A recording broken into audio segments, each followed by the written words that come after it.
Eu vejo que intimidade é um espaço construído, é um espaço de intimidade, é um espaço onde é possível a gente conversar sobre tudo e sobre nada, sem medo do julgamento, sem medo de ser julgada, em todos os sentidos aqui, não é só sexual, sem medo da pessoa sair correndo, sem esse receio. É onde você pode ser você mesmo. Então, é esse lugar de acolhimento e empatia, onde a gente pode se desnudar um para o outro, de todas as formas. Que isso é intimidade, mas eu entendo também que intimidade é algo que precisa ser construído, batalhado, dia a dia, para que isso aconteça. Eu já atendi casais, né? Minha experiência como terapeuta de casal, que já tinham, assim, muitos anos de relacionamento, mais de 10 anos de relacionamento. E daí chegou, sentou no sofá, né? E comecei a conversar, questionar, tentar entender o caso e tal. E ficou muito nítido, assim, ficou transparente para todos, para mim e para eles também, o quanto eles não tinham intimidade, o quanto eles não conheciam um ao outro. E isso é interessante, porque às vezes a gente pensa que intimidade tem a ver com o tempo de relacionamento. E isso não é verdade. Até porque nós estamos mudando constantemente. Então, é importante nutrir no relacionamento também uma curiosidade constante sobre o seu parceiro. Uma vontade de conhecer um ao outro constantemente, porque nós estamos em mudança. Então, eu conheço a mim mesma, que é uma batalha, uma luta aí, né?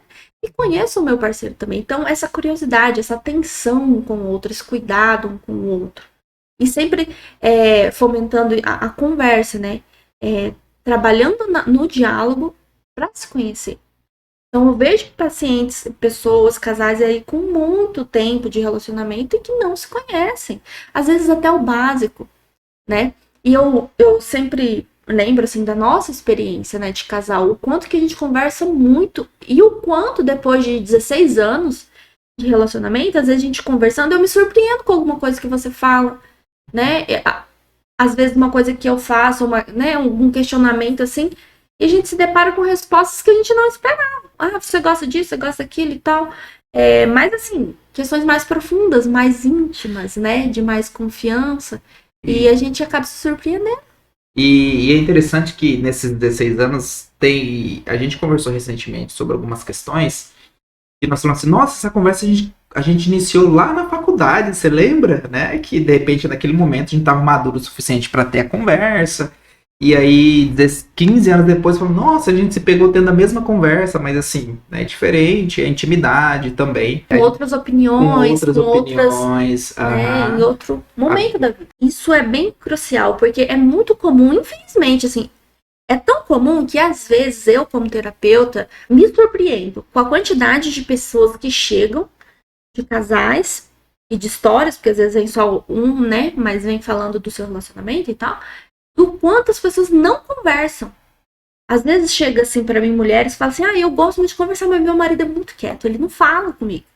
Eu não tenho com quem conversar em casa. Fulana, por exemplo, você já falou sobre esse problema, né? Porque às vezes a gente faz acordos, assim, pra semana que vem, o que você vai fazer? Você vai conversar com seu marido sobre isso e isso, né? E tal. Daí chega na outra semana, conseguiu conversar? Não consegui. Não consegui falar com ele, não surgiu a oportunidade, não surgiu. Então você vê assim que as pessoas esperam a oportunidade perfeita para falar com seu parceiro. Fala com medo, fala assim, com muito cuidado, sabe, pisando em ovos, né?